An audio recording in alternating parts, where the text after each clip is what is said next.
कहानी, जिस सास को गवार समझकर बहू ने झूठ बोला।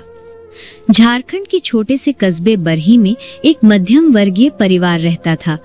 घर की मुखिया सरस्वती देवी, उम्र लगभग 55 साल, साड़ी में सादगी, माथे पर बड़ी बिंदी, हाथ में पूजा की थाली और चेहरा भले ही साधारण पर आंखों में गहराई थी। सरस्वती देवी के बेटे अभिषेक ने पढ़ाई पूरी कर शहर में नौकरी पकड़ी थी और वहीं रहते हुए उसकी शादी हो गई रुचि से, एक मॉडर्न, स्टाइलिश, दिल्ली की पढ़ी लिखी लड़की। रुचि की सोच थी, गांव की औरतें तो गवार होती हैं, न बोलना आता न रहना। शादी के कुछ महीने तक सब ठीक चला, लेकिन जैसे ही सरस्वती देवी अपने बेटे बहू के पास शहर आई, कहानी ने मोड़ ले लिया। पहला दिन, पहली ठोकर। सरस्वती देवी ने रुचि का स्वागत किया, लेकिन उसके अंदर एक तरह की झिझक और दिखावा था। माँ जी, ये आपका कमरा है, बस यहाँ जरा जूते बाहर रखिएगा, यहाँ कारपेट है ना। ठीक है बहू, सरस्वती देवी ने मुस्कुराकर कहा, लेकिन रुचि ने तुरंत पीछे मुड़ते हुए अपने पति से कहा, अभिषेक देखो ना, माँ तो बहुत पुराने तरीके की है, अब उन्हें ये सब आधुनिक तरीके कैसे समझाएंगे। अभिषेक ने कुछ नहीं कहा, पर सरस्वती देवी ने सुन लिया और बस मुस्कुराई। दूसरा दिन, बहू का झूठ। सुबह सुबह रुचि के पास उसकी सहेली नेहा आई। दोनों बातें कर रही थी कि तभी सरस्वती देवी ने कहा, बहू, मैं तुम्हारे लिए पराठे बना दूं। रुचि ने हंसते हुए कहा, नहीं माँ जी, हम लोग डाइट पर हैं, वैसे भी तेल वाला कुछ नहीं खाते। लेकिन जैसे ही माँ जी रसोई से बाहर गई, रुचि ने झटपट नेहा से कहा, चलो ऑर्डर कर देते हैं पनीर टिक्का, माँ को क्या पता, वैसे भी वो पुराने जमाने की हैं। नेहा ने मजाक में कहा, तूने तो सास को पूरा उल्लू बना दिया। रुचि हंसते हुए बोली, अरे गवारों को कितना समझाओगी, बस पूजा पाठ जानती है।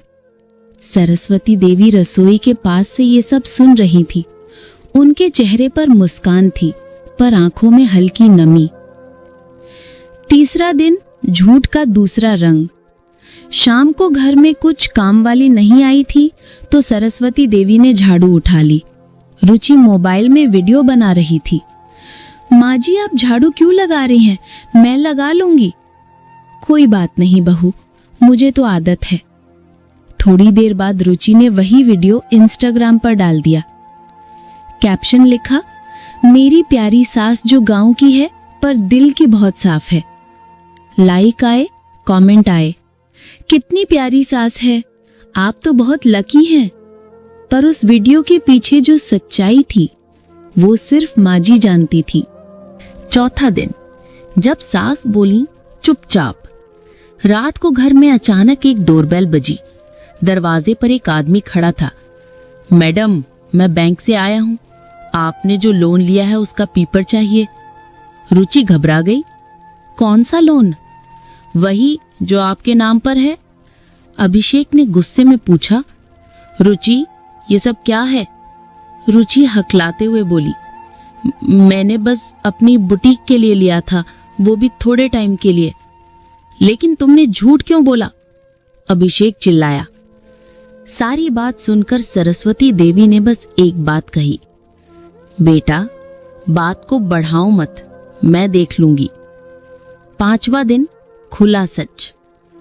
अगले दिन बैंक का नोटिस आया कि केस दर्ज हो सकता है। रुचि रोने लगी। माँ जी, मैं फंस जाऊंगी, क्या करूं? सरस्वती देवी ने कहा, तुम परेशान मत हो, मैं अदालत चलती हूं। रुचि हैरान, आप अदालत? आपको वहां का रास्ता भी पता है? सरस्वती मुस्कुरा दी, रास्ता नहीं पता पर कानून पता है। रुचि को हंसी आ गई। माँ जी, आप और कानून, अरे छोड़िए, टीवी सीरियल नहीं चल रहा यहाँ। छठा दिन, कोर्ट में गवार सास। अगले दिन सरस्वती देवी वकील का कोट पहनकर कोर्ट पहुंची। सभी की निगाहें उन पर टिक गईं। रुचि और अभिषेक भी वहां थे। रुचि के चेहरे पर हैरानी थी। माँ जी, आप वकील हैं? हाँ बहू, मैं सरस्वती देवी सिन्हा, रिटायर्ड जिला अदालत की सीनियर वकील हूँ। पर मैंने ये बात कभी बताई नहीं, क्योंकि मैंने सोचा घर को परिवार की तरह चलाना है, कोर्ट की तरह नहीं। रुचि की आंखें भर आईं। 7वां दिन केस का फैसला। सरस्वती देवी ने अपने पुराने संबंधों से और कानून की जानकारी से केस को संभाला। उन्होंने साबित किया कि रुचि को बैंक एजेंट ने गुमराह किया था। केस खत्म हुआ, रुचि निर्दोष साबित हुई। बाहर निकलते समय सरस्वती ने बस इतना कहा, कानून सजा देता है पर रिश्ते माफ कर देते हैं। बहू, झूठ सिर्फ दूसरों से नहीं, खुद से भी मत बोलना। रुचि रो पड़ी और सास के पैर पकड़ लिए। 8वां दिन, नई शुरुआत। अब वही रुचि जो सास को गंवार समझती थी, हर सुबह उनके साथ पूजा करती थी, साथ बैठकर चाय पीती, बातें करती और हर मेहमान से गर्व से कहती, मेरी सास सिर्फ मेरी माँ नहीं, मेरी वकील भी है, जिन्होंने मुझे सच्चाई सिखाई। अंतिम संदेश। समय बीता, घर में अब हंसी खुशी थी। रुचि ने अपने बुटीक का नाम रखा Saraswati collection, inspired by truth. और हर साल वुमेन डे पर वो एक बात जरूर कहती थी, कभी किसी को उसके लहजे या साड़ी से मत आंकना, क्योंकि ज्ञान अक्सर उन चेहरों में छिपा होता है जिन पर हम ध्यान ही नहीं देते। कहानी का सार, झूठ रिश्तों को कमजोर करता है और अहंकार इंसान को अंधा बना देता है। जिस सास को गंवार समझा गया, वही सास असल में थी उस घर की सबसे शिक्षित, समझदार और महान इंसान।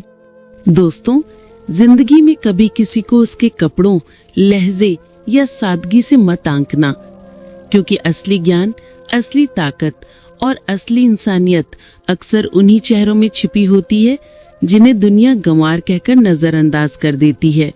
याद रखना, रिश्तों की कीमत अक्ल से नहीं, दिल से समझी जाती है और झूठ कभी किसी का भविष्य नहीं बनाता। सच्चाई देर से सही पर जीतती जरूर है। अगर आपको ये कहानी दिल को छू गई हो तो लाइक कीजिए, कमेंट करके बताइए कि सास बहू में असली रिश्ता क्या होना चाहिए। शेयर कीजिए ताकि ये संदेश हर घर तक पहुंचे। और खगेन महतो वॉइस को सब्सक्राइब करना मत भूलिए, क्योंकि यहाँ हर कहानी देती है दिल को छू जाने वाला सामाजिक संदेश। खगेन महतो वॉइस, दिल से निकली हर बात।